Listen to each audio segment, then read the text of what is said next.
अब बिस्तक के premium members को मिलेगा एक और फायदा। रोज सुबह 10 बजे कमाई वाला ऑप्शन बिस्तक के कम्युनिटी पोस्ट पर। तो हो जाइए तैयार, क्योंकि जो यहाँ है वो कहीं और नहीं मिलेगा। और हाँ, अगर आपने अभी तक ज्वाइन नहीं किया है तो ज्वाइन कीजिए यूट्यूब पर बिस्तक प्रीमियम मेंबरशिप। नमस्कार, मैं हूं आलोक जोशी और आप देख रहे हैं बिजअड्डा। और बिजअड्डा में आज बात होगी अंबानी समूह की या मुकेश अंबानी की कंपनी रिलायंस इंडस्ट्रीज की। और इसको कुछ लोग यूं भी कह रहे हैं कि साहब उधर अडानी जी की चर्चा हो रही है कि वो पैसा जुटाने की कोशिश कर रहे हैं, तो उनके सामने अब अंबानी कैसे शांत रहेंगे। तो खबर ये आ रही है कि अभी आज की तारीख में जो एशिया के रिचेस्ट आदमी या एशिया के सबसे अमीर आदमी हो गए हैं वापस, मुकेश अंबानी, अब उनकी कंपनी दोबारा पैसा जुटाने की तैयारी कर रही है और वो 200 करोड़ डॉलर यानी 2 अरब डॉलर का कर्ज उठाने की कोशिश कर रही है, जो उनके कारोबार के एक्सपेंशन में इस्तेमाल होगा। ये आप जानते हैं कि देश की सबसे बड़ी कंपनी, सबसे बड़ा कारोबार है। अभी 2-3 दिन पहले डेटा आया है जिसमें आया है कि रिलायंस इंडस्ट्रीज इस देश का सबसे बड़ा टैक्स पेयर भी है। उन्होंने जो टैक्स पे किया है एडवांस टैक्स में और इनकम टैक्स, वो सबसे ज़्यादा है, नंबर 1 पे वो आते हैं। और वो इस वक्त क्या कर रहे हैं, इस वक्त वो कोशिश कर रहे हैं कि 2 अरब डॉलर विदेश में जुटाए जाएं। ऑफशोर क्रेडिट लाइन जिसको कहते हैं, ये कोशिश कर रहे हैं कि हम बाहर से ही ECB, एक्सटर्नल कमर्शियल बोरोइंग, यानी विदेश में ये पैसा उठाएं, डॉलर में उठाएं और इसका इस्तेमाल वो अपने जो ऑयल टू केमिकल एक कारोबार है उनका, एक रिटेल का बिजनेस है, एक टेलीकॉम का कारोबार है, एक न्यू एनर्जी कारोबार है, तो वो अपने पूरे कारोबार के एक्सपेंशन के लिए इस पैसे का इस्तेमाल करना चाहते हैं। और इस खबर के साथ रिलायंस का शेयर, इस खबर की वजह से नहीं कह सकते हैं क्योंकि यह खबर तो अभी सूत्रों के हवाले से आ रही है, लेकिन रिलायंस का शेयर ऊपर की तरफ जाता हुआ दिख रहा है। उसके और कारण भी बाजार में दिख रहे हैं। ये जो सौदा हो रहा है, जो कर्ज की डील होनी है, उससे जो लोग जुड़े हुए हैं वो साहब हमेशा की तरह वो कह रहे हैं कि हमारा नाम मत लीजिए, बताइए मत, क्योंकि अभी तो बातचीत चल रही है, प्राइवेट है। लेकिन जो चर्चा है उसके हिसाब से 3 से 5 साल तक का ये कर्ज हो सकता है। और इसमें एक तो जो मैंने बताया कैपिटल एक्सपेंडिचर, यानी नए इक्विपमेंट लेने के लिए, नया कारखाना लगाने के लिए, कैपेसिटी बढ़ाने के लिए उसका इस्तेमाल होगा। और दूसरा, सितंबर में एक लोन मैच्योर होने जा रहा है, उसको रीफाइनेंस करने के लिए भी इसका इस्तेमाल हो सकता है। और इसमें जिन लोगों से बात चल रही है, bank of America, city group, standard chartered, ऐसे बड़े समूहों के नाम लिए जा रहे हैं। हालांकि कंपनी की तरफ से, उनके ग्रुप की तरफ से इस पर कोई टिप्पणी नहीं हुई है, कोई कमेंट नहीं कर रहे हैं। जो जिस एजेंसी ने खबर दी है उनका कहना है, तो उनको इस वक्त टेलीकॉम के कारोबार में काफ़ी पैसे की ज़रूरत है, सभी खिलाड़ियों को ज़रूरत है, क्योंकि 5G नेटवर्क को रोबस्ट बनाना है। और दूसरा, इनका जो रिटेल का काम है वो भी काफ़ी एक्सपैंड करने की तैयारी कर रहा है। तो जो ख़ास बात है वो ये है कि 2020 में चेयरमैन मुकेश अंबानी ने बाकायदा ऐलान किया था AGM में कि company net zero debt status पे जा रही है, कि हम कर्ज मुक्त हो गए हैं।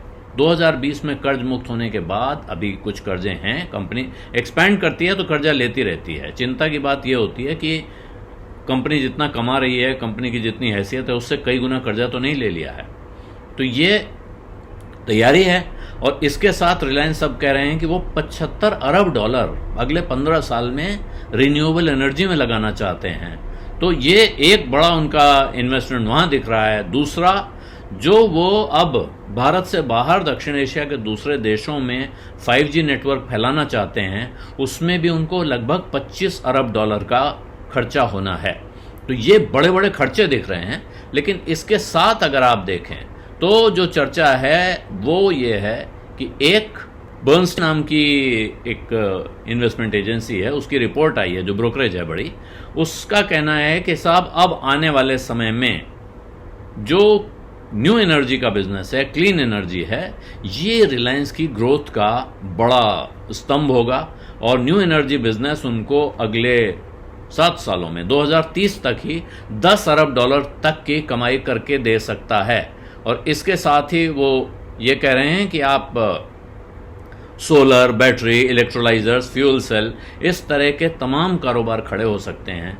मुकेश अंबानी की कंपनी इसमें 75,000 करोड़ रुपए एक पूरा अपना न्यू एनर्जी कारोबार और उसका इकोसिस्टम खड़ा करने में लगा रही है।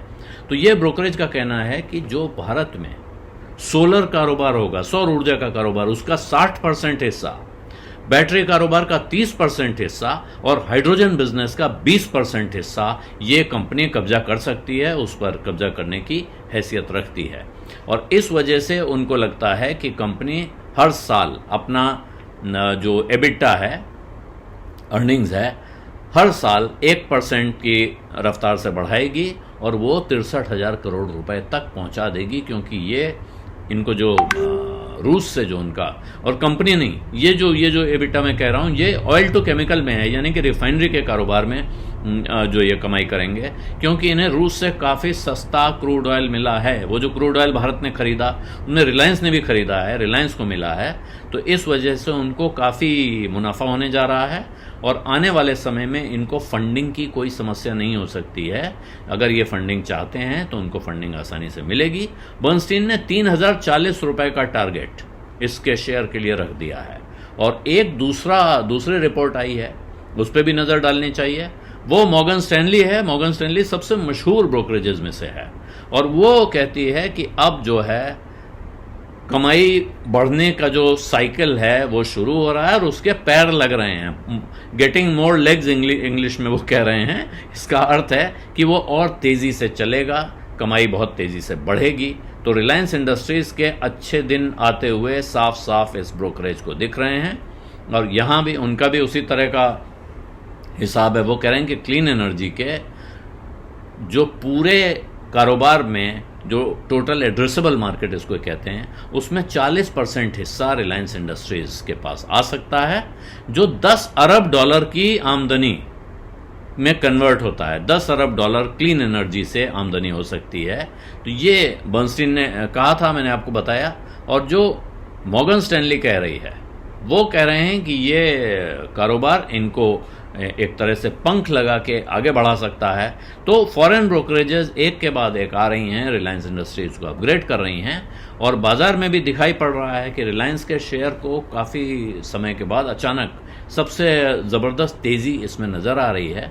तो अब रिलायंस से खबरों का सिलसिला भी शुरू हो गया है, जो ऐसा लग रहा था कि रिलायंस इंडस्ट्रीज शांति से बैठा हुआ कारोबार कर रहे हैं, लेकिन ऐसा लगता है मुकेश अंबानी और उनकी 3 संतानें, जो उनके 2 बेटे और 1 बेटी अलग अलग कारोबारों को चला रहे हैं, वो एक बार फिर स्पीड पकड़ने की, गियर बदलने की तैयारी कर रहे हैं। बेज़ड्डा में आज इतना ही। अब इजाज़त दीजिए। धन्यवाद।